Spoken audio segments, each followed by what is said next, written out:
मजा आ गया।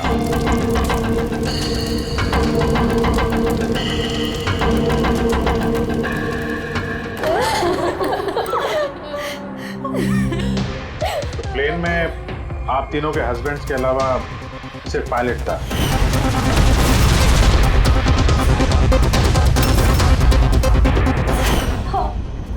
और अभी तक उनकी कोई खबर नहीं मिली। देखिए, अथॉरिटीज से हमने पूरी पूछताछ की और उन्होंने बताया कि प्लेन में कोई तकनीकी खराबी नहीं थी। तो फिर आप लोगों को ऐसे क्यों लगता है कि ये एक्सीडेंट नहीं था, ये प्लेन क्रैश नहीं था, बल्कि किसी ने जानबूझकर इनका खून किया है? उन्हें कई दिनों से धमकी भरे कॉल्स आ रहे थे। देखिए, आप तीनों के हस्बैंड जाने माने बिल्डर्स हैं, तो धमकी वगैरह तो हो सकता है कि ऐसे कॉल्स आ गए हों, लेकिन एग्जैक्टली क्या हुआ था आप बता सकते हैं? हाँ, वो तीनों सूरत जा रहे थे कोई जमीन खरीदने, पर कुछ बिल्डर्स थे जो ये नहीं चाहते थे कि ये डील हो। हाँ सर, करोड़ों की डील थी, जरूर ये काम उन्हीं में से किसी का होगा। अगर धमकी भरे कॉल आ रहे थे तो आप लोगों ने पुलिस की मदद क्यों नहीं ली? सर, हम पुलिस के पास जाना चाहते थे, पर हमारे पतियों ने हमें रोक लिया। हेलो, कौन बोल रहा है? खबरदार, अगर उस सूरत वाली जमीन के बारे में सोचा भी तो, समझे? धमकी दे रहा है? धमकी दे रहा है मुझे? धमकी ही समझ लो तुम। कल सुबह 11 बजे अपनी जिंदगी की आखिरी सांस लोगे तुम। तुझे जो करना है कर ले, ये डील तो मैं करके ही रहूंगा। प्लेन क्रैश भी ठीक 11 बजे हुआ था सर। 11 बज गए, अब ये प्लेन गिरेगा।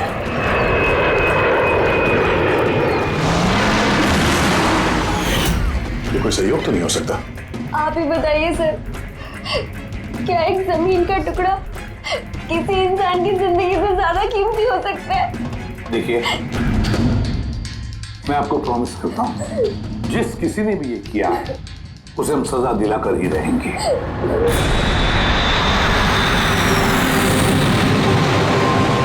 सर, हमें 5 साल हो चुके हैं ये काम करते हुए, आज तक एक भी गलती नहीं हुई है। हमारे काम में सर गलती की कोई गुंजाइश ही नहीं। अगर सर प्लेन में कोई भी प्रॉब्लम होता है तो हम उसे उड़ने नहीं देते सर। तो आप लोगों के हिसाब से प्लेन में कोई खराबी नहीं थी? बिल्कुल नहीं सर। तो क्रैश कैसे हुआ प्लेन? 4 लोगों की जाने गई हैं, कौन जिम्मेदारी लेगा उसकी? सर, मैं तो खुद हैरान हूँ कि ये हादसा हुआ कैसे। फ्लाइट रिकॉर्डर पता है ना आपको, जिसे हम ब्लैक बॉक्स कहते हैं, उसमें भी सब कुछ नॉर्मल दिख रहा है। नॉर्मल कहने से काम नहीं चलेगा, सब कुछ डिटेल में बताइए, शुरू से, टेक ऑफ होने से पहले से क्या हुआ था? हमने पूरा प्लेन चेक करके पायलट को हैंडओवर कर दिया।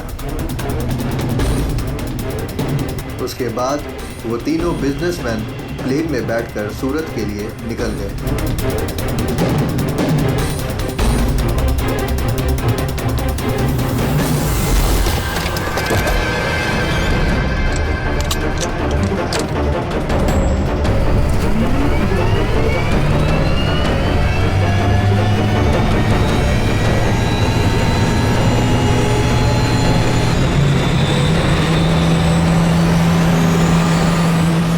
टेक ऑफ का परमिशन रेडियो फ्रीक्वेंसी पे मिलता है, मेन टावर से। कल हमें पूरी इंफॉर्मेशन मिलने के बाद ही हम लोगों ने टेक ऑफ की प्रक्रिया शुरू की थी। आप रेडी? क्या? अच्छा, ओके ओके ओके ओके, हाँ ठीक है, हम लोग देखते हैं। क्या हुआ सर?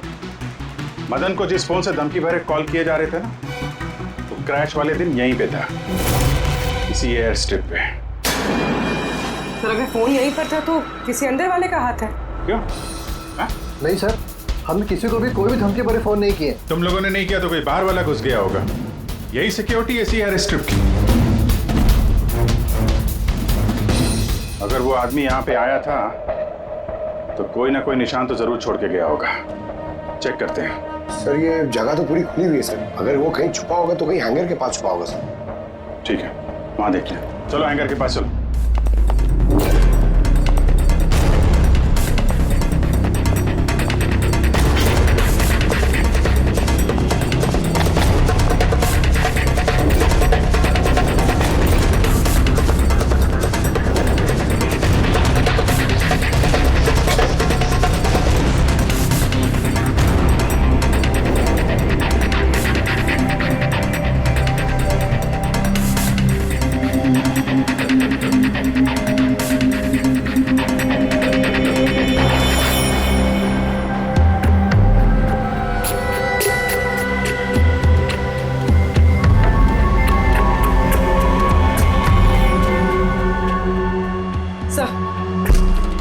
सर ये टूटा हुआ फोन मिला है। सर लगता है वो धमकी भरा कॉल इसी से किया होगा।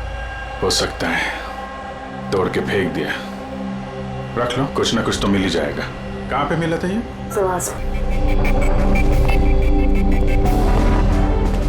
सर यहाँ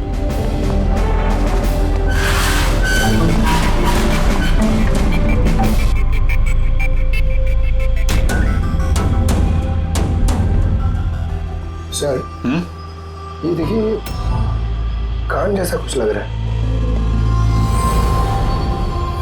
है तो कान का निशान यार। फोन भी यहीं मिला है और ये निशान भी।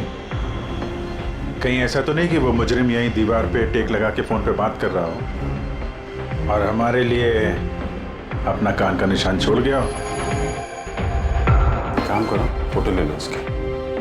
सर वो कान के निशान से कुछ पता चलेगा? अरे कुछ ना कुछ तो पता चलेगा। सारुंगे साहब को देंगे, वो ढूंढ निकालेंगे।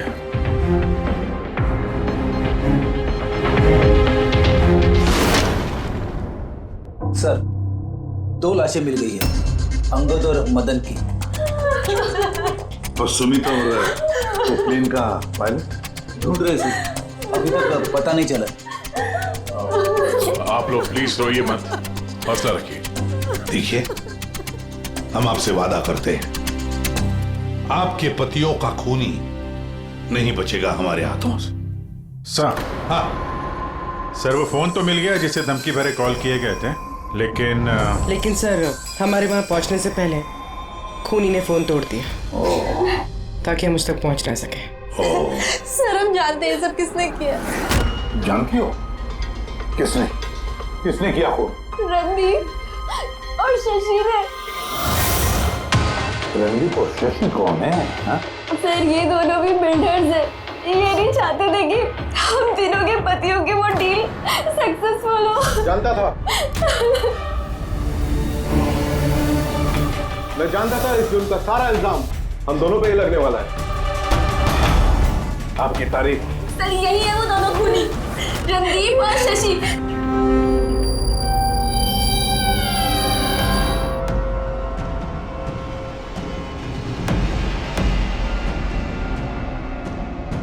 पता नहीं इन औरतों की हमसे क्या दुश्मनी है, चाहे कुछ भी गलत क्यों ना हो, ये हम पे इल्जाम लगाती हैं। और एक बार पहले भी इन्होंने हमें झूठे इल्जाम में गिरफ्तार करवाया था। अच्छा, किस जुर्म में गिरफ्तार करवाया था तुम्हें? जरा हमें भी तो बताइए। सर जब पहली बार अंगद को धमकी भरे कॉल्स आ रहे थे तो मैंने ही पुलिस में रिपोर्ट लिखवाई थी इस रणदीप के खिलाफ, और पुलिस ने मुझे गिरफ्तार भी कर लिया, पर बाद में मैं निर्दोष साबित हुआ। हाँ सर, असल में वो धमकी भरे फोन कॉल उन गांव वालों के थे जिनकी जमीन ये लोग लेना चाहते थे। हाँ तो वो गांव वाले अब भी जेल में हैं। तो ये गंदी हरकत तुम लोगों के अलावा और कौन कर सकता है? देखा सर, फिर से हम पर इल्जाम। अगर ये हमने किया होता तुम सीआईडी के पास क्यों आते? कोई बात नहीं, बहुत जल्द दूध का दूध और पानी का पानी हो जाएगा। हाँ? क्योंकि हमें वहां पे मुजरिम के कान का निशान मिला है। तो बस उससे तो हम पता लगा ही लेंगे कि खूनी है कौन। ये दीवार पर जो गीला पेंट था उस पर जो एक कान का प्रिंट है, इस कान के प्रिंट को देखो, कुछ दिखाई देता है कान पर? इस कान के प्रिंट पे स्टार जैसे कुछ शेप का इम्प्रिंट है। और एक बात और, ये जो मुजरिम है ये समुद्र के आसपास रहता है। ये कैसे पता चला सर? मैं बताता हूँ। ये फोन के जो ये टूटे हुए टुकड़े हैं, इस पर मुझे कुछ समुद्री रेत और मछली के कांटे के टुकड़े मिले। अच्छा अच्छा, तो जब उस आदमी ने अपने जूते से इस फोन को तोड़ा होगा तो वो रेत और मछली के कांटे उसके जूते से निकल के फोन में चले गए। जूतों में रेत और मछली के कांटे, हो सकता है ये आदमी किसी फिश मार्केट के आसपास रहता हो। फिश मार्केट तो है ना यहाँ पे दो, एक वर्सोवा जेट्टी पे और दूसरा मड आइलैंड पे। बस सवेर अपना काम हो गया। दोनों फिश मार्केट में जाकर पता लगाओ। देखो ऐसा कोई है क्या जो कान में स्टार की शेप की ईयररिंग पहनता है।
रिंग वाला आदमी मिल गया, आ जाओ।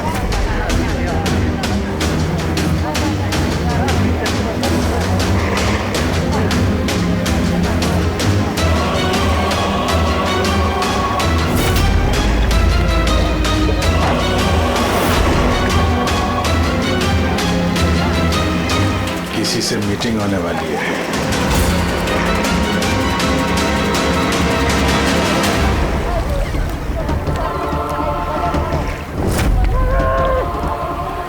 ये दूसरा आदमी कौन है, दिख नहीं रहा है।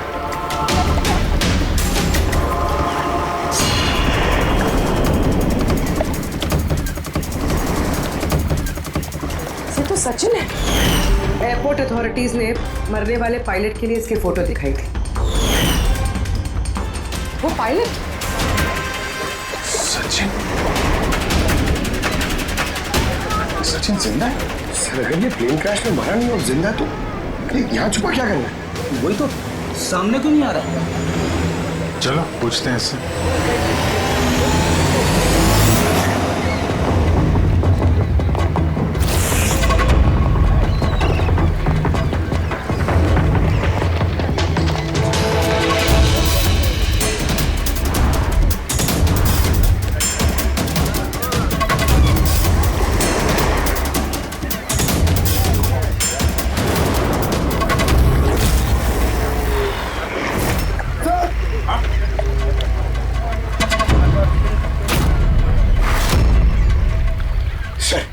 ये तो मर गया। मर गया। वो देखो ना, सचिन भाग रहा है सर।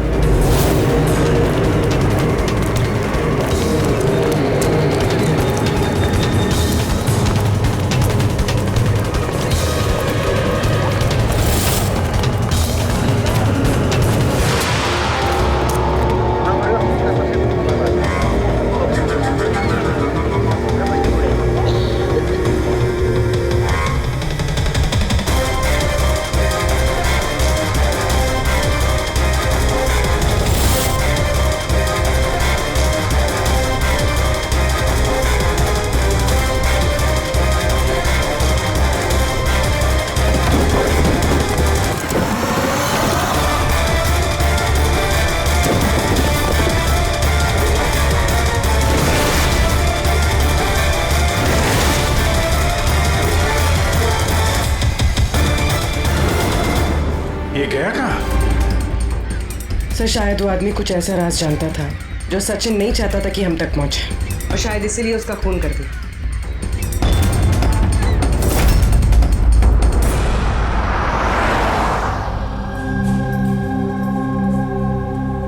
सर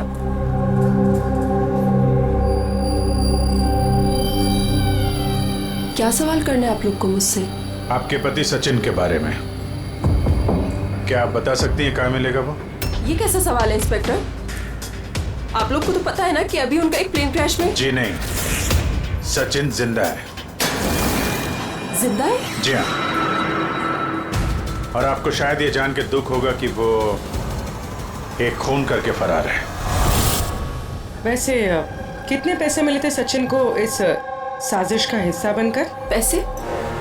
पैसे नहीं मिले। पैसे मिले होते तो मैं यहाँ कॉफी शॉप में काम नहीं कर रही होती। और वैसे भी हमारी शादी कुछ ठीक नहीं चल रही थी। आपकी शादी ठीक नहीं चल रही थी? क्या मतलब, मैं पूछ सकता हूँ क्या प्रॉब्लम थी? दीप्ति नाम की एक लड़की है, एयर होस्टेस है। बहुत बार कहते थे भी कि तुझसे डाइवोर्स लेके उसके साथ रहना है। कहाँ रहती, कहाँ है ये? सिंगापुर। सिंगापुर? क्या सचिन जिंदा है?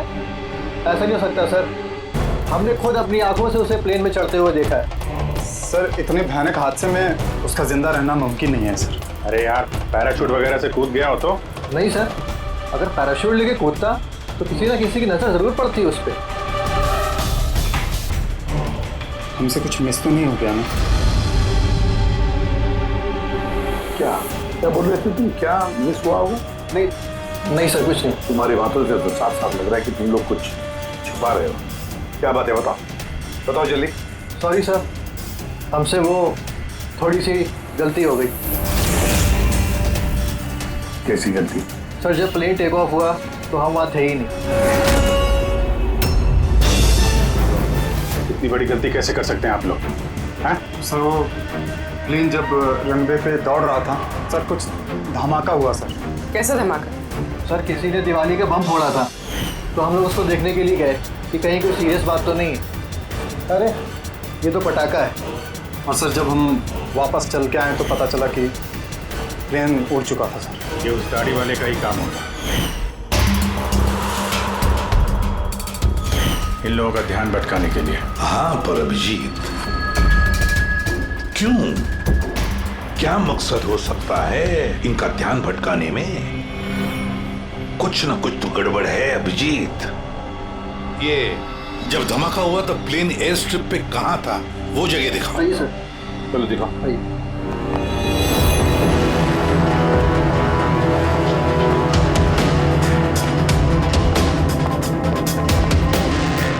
एक मिनट अभिजीत, ये तो खून है, सूखा हुआ खून। सर खून का रंग देख के लग रहा है ज्यादा पुराना नहीं होगा, आजकल का ही होगा। ये खून किसका खून है? ये यहाँ पर कैसे? पता नहीं सर। पता नहीं? हर बात का एक ही जवाब है तुम्हारे पास, हमें पता नहीं। और तो फिर पता क्या है तुम्हें? सर एयर स्ट्रिप पे खून है, कुछ ना कुछ तो हुआ है यहाँ पे। ये बात तो पक्की है, पर क्या? और फिर ये खून है किसका?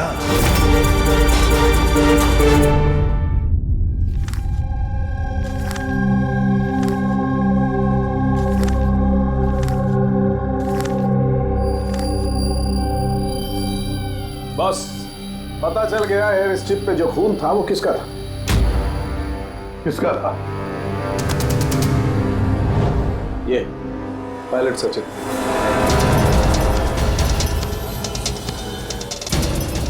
पायलट सचिन का खून? लेकिन उसे चोट लगी कैसे और कब? सर जब हम उसे जेटी पे मिले थे तब उसने स्लिंग बैंडेज पहन रखा था और उसके हाथ पे पट्टी भी बंधी हुई थी। पर इंजीनियर्स तो बता रहे थे कि जब सचिन टेक ऑफ के लिए जा रहा था तो वो बिल्कुल ठीक ठाक था, कोई चोट वोट नहीं थी उसे। इसका एक ही मतलब है अभिजीत, सचिन को चोट एयर स्ट्रिप पर ही लगी है। प्लेन टेक ऑफ होने से पहले ही सचिन एयर स्ट्रिप पर कूदा और उसे चोट उसी वक्त लगी है। बिल्कुल ऐसा ही हुआ होगा बॉस, क्योंकि इसीलिए सचिन क्रैश में मारा नहीं गया, क्योंकि वो प्लेन में था ही नहीं। लेकिन सालू के साहब, किसी ने सचिन को प्लेन में से कूदते हुए देखा किसे नहीं? अरे यार वो पंकु ने पटाखा चलाया था ना ध्यान भटकाने के लिए। ये सब सचिन और पंकु का प्लान था sir.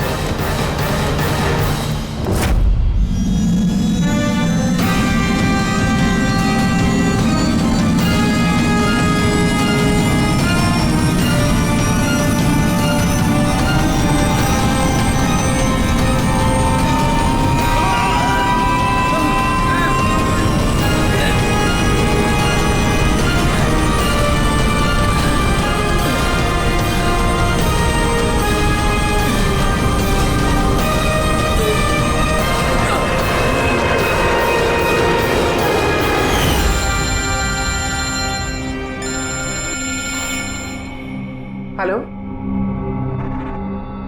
Okay, thank you sir. Sachin की वो गर्लफ्रेंड दीप्ति जो सिंगापुर में रहती है, उसका नंबर मिल गया। सचिन, क्या हुआ उसे? वो ठीक तो है ना? दीप्ति एक बात बताओ, आखिरी बार तुमने सचिन के साथ कब बात की थी? 2 दिन पहले। 2 दिन पहले?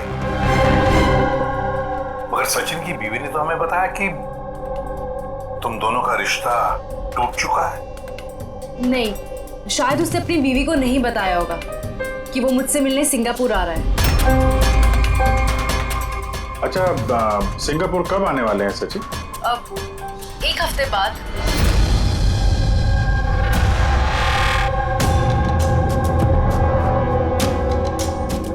अच्छा, और क्या क्या बातें हुई तुम्हारी 2 दिन पहले? वो कह रहा था कि उसे ढेर सारा पैसा मिलने वाला है और फिर हम एक नई जिंदगी की शुरुआत कर सकते हैं। वैसे आप सब ये सवाल, सचिन ठीक तो है ना? घबराओ मत, सचिन को कुछ नहीं हुआ है और अगर जरूरत पड़े तो हम तुम्हें फिर फोन करेंगे। Thank you. कहीं दीप्ति भी तो नहीं मिली हुई है सचिन के साथ इस सारे प्लान में? पूरी एक काम करो, सिंगापुर पुलिस को सारे डिटेल्स भेज दो और उनसे कहो कि वो इस दीप्ति पर नजर रखे। सर, हाँ, सचिन की वाइफ से बात हुई, उसका कहना है कि सचिन का पासपोर्ट घर पे ही है। क्या? सचिन का पासपोर्ट घर पे है और सचिन सिंगापुर जाने की प्लान्स बना रहा है? कहीं ऐसा तो नहीं कि सचिन ने नकली पासपोर्ट बनाया हो? नकली पासपोर्ट, ये ढेंचू नकली पासपोर्ट बनाने वालों के बारे में बहुत कुछ जानता है। फिर एक काम करो, पंकज से कहो कि सचिन का फोटो लेकर वो ढेंचू से मिले। हाँ, यस सर। एक बात और, ये अगर सचिन प्लेन से कूद गया था टेक ऑफ से पहले, तो प्लेन उड़ा कौन रहा था? और सर, जब वो प्लेन से कूदा तो ये मदन, अंगद और सुमित, इन लोगों ने हल्ला नहीं मचाया, चुपचाप बैठे क्यों नहीं? बॉस, प्लेन के गिरने पर हल्ला कैसे मचाते हैं लोग? तीनों के तीनों बेहोश थे। मगर सर, ये लोग बेहोश हुए कैसे? भी इन लोगों के पेट में ब्लैक कॉफी थी और उस ब्लैक कॉफी में ही नशीली दवाई मिलाई गई थी। क्या? ब्लैक कॉफी में नशीली दवा? आई एम बोर्डिंग, अभी कॉफी। Thank you. तो फिर ये जरूर सचिन के प्लान का हिस्सा था। सर, एक सवाल का जवाब अभी भी नहीं मिला है। बिना पायलट के प्लेन उड़ा कैसे? इसका जवाब है UAS। UAS, uninterruptible auto pilot system. इस प्रोग्राम के जरिए जमीन पे बैठ के हवा में उड़ते प्लेन को कंट्रोल किया जा सकता है, कहीं से भी। हाँ सर, हम लोग फॉरेंसिक लैब में रह के भी हवा में उड़ते हुए प्लेन को कंट्रोल कर सकते हैं। और इस प्रोग्राम को इसलिए बनाया गया कि हवा में उड़ते प्लेन में अगर इमरजेंसी हो जाए या हाईजैक का प्रॉब्लम हो जाए तो उसका कंट्रोल नीचे वालों के पास भी रहे। मतलब प्लेन के कॉकपिट का कंट्रोल उसके हाथ में जिसके हाथ में वो रिमोट है। हाँ सर, और जिसके पास भी रिमोट कंट्रोल था उसी ने प्लेन क्रैश करवाया समंदर में। रिमोट कंट्रोल वाला खुद नहीं, ब्लैक कॉफी में नशीली दवा। अगर एक बार पता चल गया ना कि ये ब्लैक कॉफी में नशीली दवा डाली किसने और पिलाई किसने, तो समझ लो ये रिमोट कंट्रोल वाले खूनी तक हम पहुंच गए। Remote control. Black coffee? Sir, Madan तो ब्लैक कॉफी पीते ही नहीं थे, उन्हें हाई ब्लड प्रेशर था। और सर मैंने भी सुमित को ब्लैक कॉफ़ी नहीं दी थी क्योंकि जिस वक्त वो घर से निकले मैं भी घर पे नहीं थी। देखिए, उन तीनों के पेट में से ब्लैक कॉफी मिली थी जिसमें वो नशीली दवा भी थी। आप लोग तो कह रहे हैं कि आपने किसी ने भी अपने पतियों को ब्लैक कॉफी नहीं पिलाई, तो हो सकता है किसी और ने पिलाई हो उनको, या फिर कहीं बाहर गए थे तो वहां पर पी हो। कहीं गए थे क्या? हाँ सर, उन्हें हमारा ड्राइवर रवि एयरपोर्ट छोड़ने गया था, तो शायद हो सकता है अगर उन्होंने कहीं बाहर से कॉफी पी हो तो उसे जरूर पता होगा। रवि जरा बुलाइए उसे, कहाँ है? सर जब से ये हादसा हुआ है उसने काम पे ही आना बंद कर दिया, उसने हमारे फोन भी उठाना बंद कर दिया। मतलब अभिजीत, ये रवि कल से गायब है।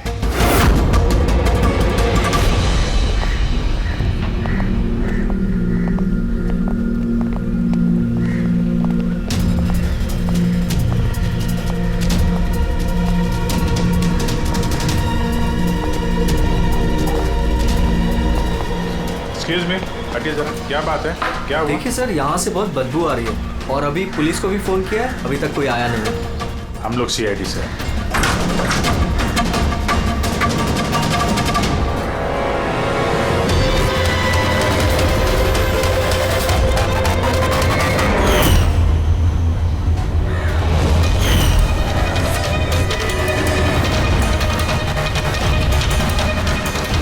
सर एक और मौत।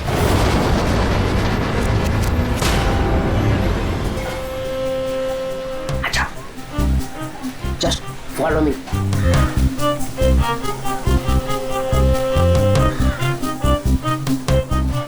पंकज, चुपचाप मेरे पीछे पीछे चलते रहना। जब तक मैं यहाँ हूँ तुम्हें घबराने की थोड़ा भी जरूरत नहीं है। ओ ठेचू, मैं घबराता नहीं हूँ, समझा? मैं CID से हूँ। चुपचाप चलो, फॉलो मी। इधर चलो।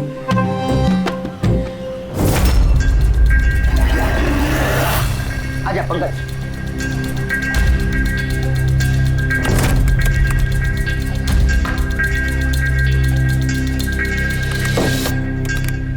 क्या दोस्त, सुना है तुम बहुत अच्छा पासपोर्ट बनाते हो? किससे सुना? मेरे एक दोस्त ने बताया। दोस्त? कौन दोस्त? ये नहीं, मैं नहीं जानता इसे।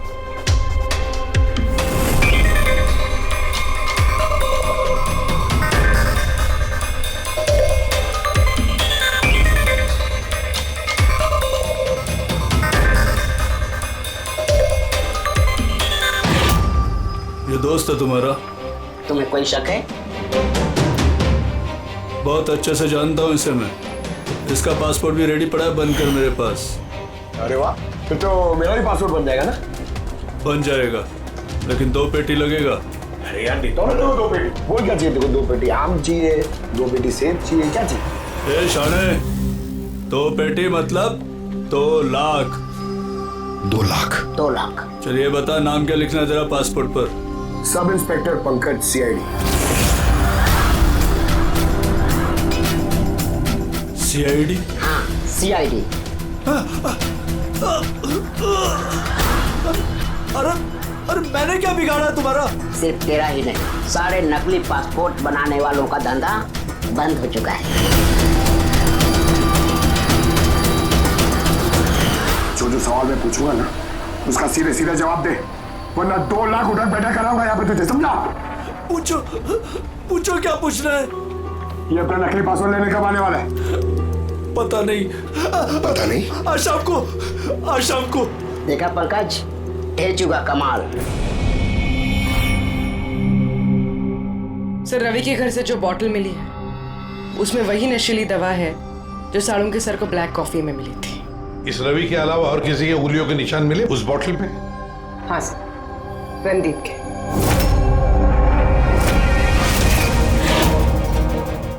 रणदीप, ये रणदीप ब्यूरो में आकर जोर जोर से चिल्ला कर अपनी बेगुनाही साबित करने की कोशिश कर रहा था।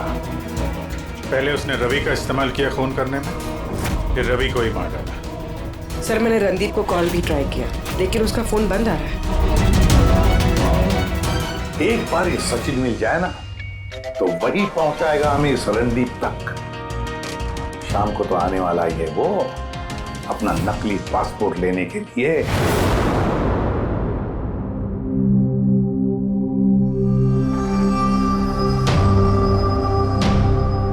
मेरा पासपोर्ट रेडी है। हाँ, तुम एक काम करो, अपना पासपोर्ट उससे ले लो, उसके पास है। अरे यार जल्दी करो, मेरे पास ज्यादा टाइम नहीं है। सही कहा तूने, तेरे पास तो बिल्कुल भी टाइम नहीं है। बस ये फोटो चिपका दो। ये क्या मजाक है? मजाक नहीं है, ये सीआईडी का तोहफा है। सीआईडी? बता वो प्लेन क्रैश कैसे किया था तूने?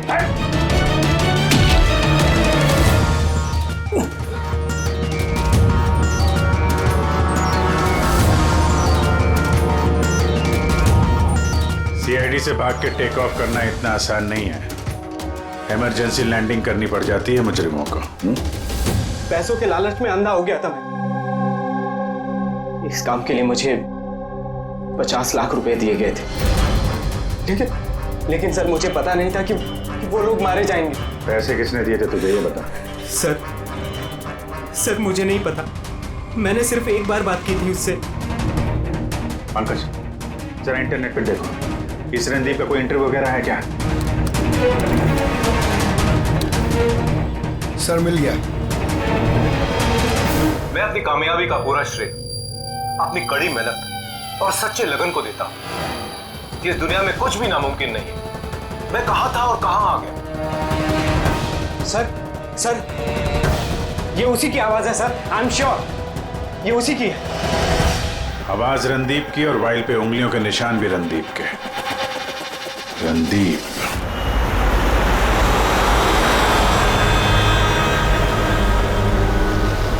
सर आगे से राइट। सर ये रणदीप का तो फोन बंद है सर, तो उसकी लोकेशन कैसे ट्रैक करेंगे? अरे फोन बंद है तो क्या हुआ पंकज, उसका वीडियो याद है? उसमें उसने अपने हाथ में एक ब्रेसलेट पहना हुआ था। मैंने वो इंटरव्यू दोबारा चेक किया। मगर सर ब्रेसलेट से लोकेशन कैसे ट्रैक करेंगे? पंकज, ये कोई मामूली ब्रेसलेट नहीं है।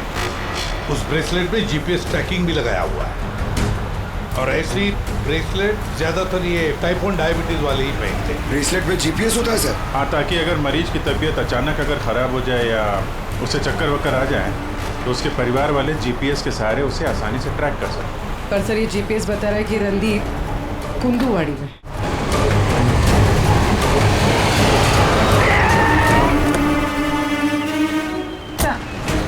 यहीं कहीं, यहाँ पर।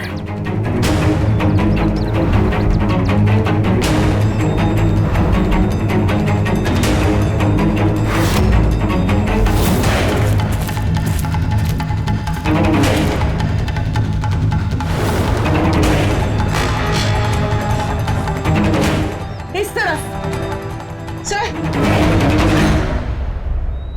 सर यहीं कहीं है। उसकी दिल की धड़कन भी कमजोर होती जा रही है। दिल की धड़कन कमजोर होती जा रही है, यही कही है वो। देख, ये मिट्टी अलग क्यों लग रही है? कहीं इस मिट्टी के नीचे तो नहीं हो सकता है।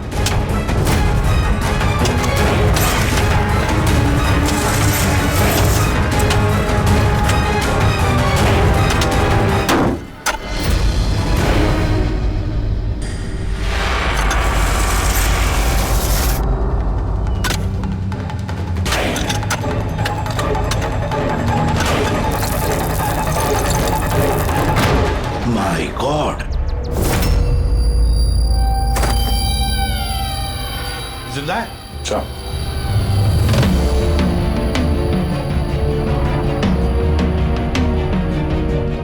सर हम तो सोच रहे थे ये रणदीप खूनी है, पर यहाँ तो कोई उसकी ही जान लेने चला था। सर मुझे नहीं लगता कि रवि का खून रणदीप ने किया होगा, क्योंकि ब्यूरो से निकलने के बाद उसकी ब्रेसलेट की लोकेशन यहीं पर थी, वो और कहीं गया ही नहीं। मतलब जिसने भी सचिन को पैसे दिए वो रणदीप नहीं, कोई और ही है। लेकिन सर आवाज तो उससे की थी, उसने खुद पहचानी है। तो भी आवाज बदल के बात करना कोई बड़ी बात नहीं है, और आजकल सर ऐसे ऐसे मोबाइल ऐप्स आए हैं जिसके जरिए कोई भी किसी की भी आवाज में बात कर सकता है। तो फिर कौन है वो जिसने रणदीप को फंसाने की कोशिश की? है कौन वो जिसने ये आवाज बदलने वाला ऐप इस्तेमाल किया।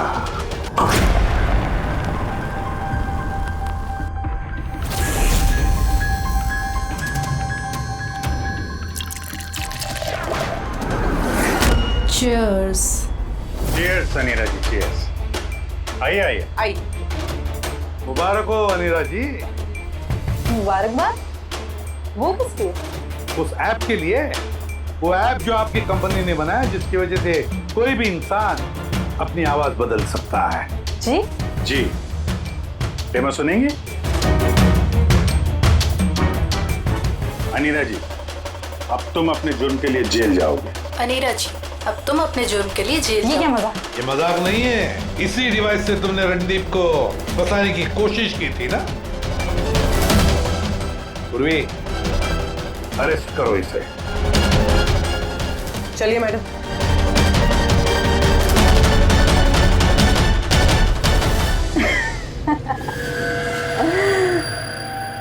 इतनी भी क्या जल्दी है सीआईडी वालों, जरा उधर तो देखिए।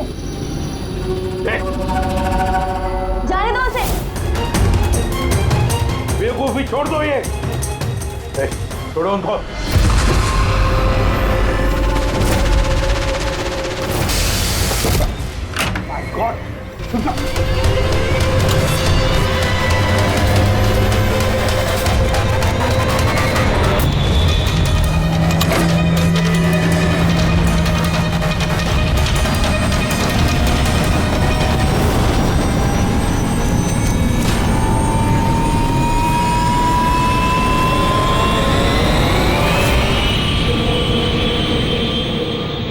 Good bye CID.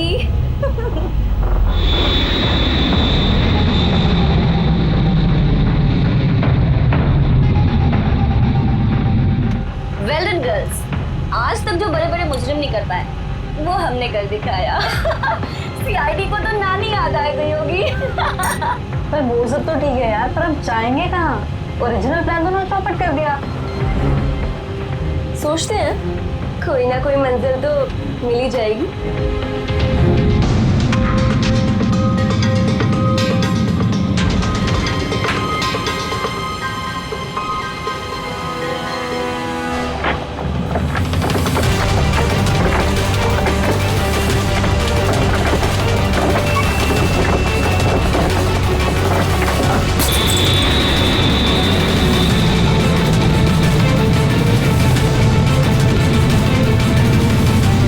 अरे अमीरा, ये कैसे प्लेन उड़ा रही हो तुम? अरे मैं नहीं चला रही हूँ यार, तुमने तो कहा था ना कि तुम्हें प्लेन उड़ाना आता है। अरे मैं ये नहीं कर रही हूँ, ये अपने आप हो रहा है।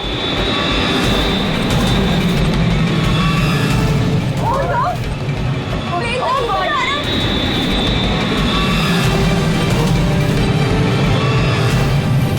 लगता है हमारी यूएस टेक्नोलॉजी किसी को पता चल गई क्या? मगर कैसे?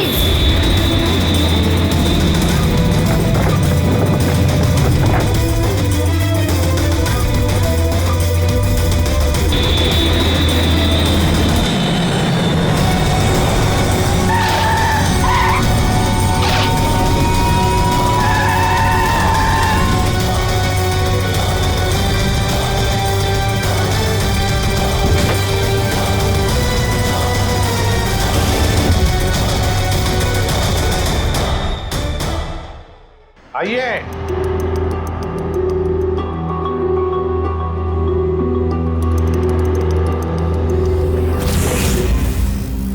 जिस देश में औरतें अपने पतियों की लंबी उम्र के लिए व्रत रखती हैं, कोई ऐसा भी कर सकता है कि अपने ही पति का खून कर दे?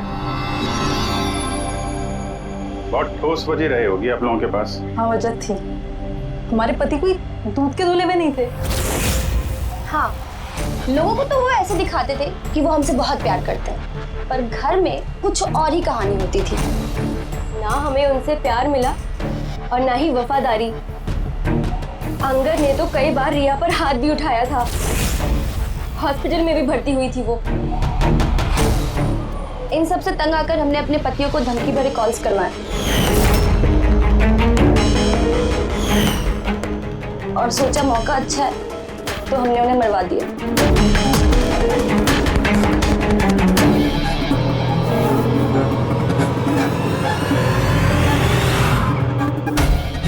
और किस्मत देखिए, रणदीप रवि के पास गया, वो बेहोशी वाली दवाई लेकर, ताकि हमारे पति मीटिंग में पहुंच ही ना पाए। और ये चीज भी हमारे काम आ गई। तो रवि की वफादारी का फायदा उठाया तुमने, हाँ?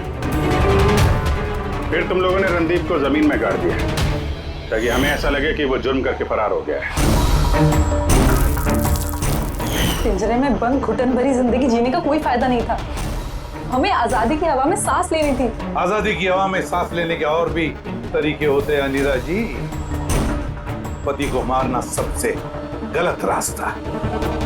सही होता अगर तुम पतियों से अलग हो जाती, लेकिन नहीं, तुम तीनों ने ऐसा रास्ता चुना जो तुम्हें घुटन भरी जिंदगी तक ले जाएगा, और वो भी जेल की सलाखों के पीछे।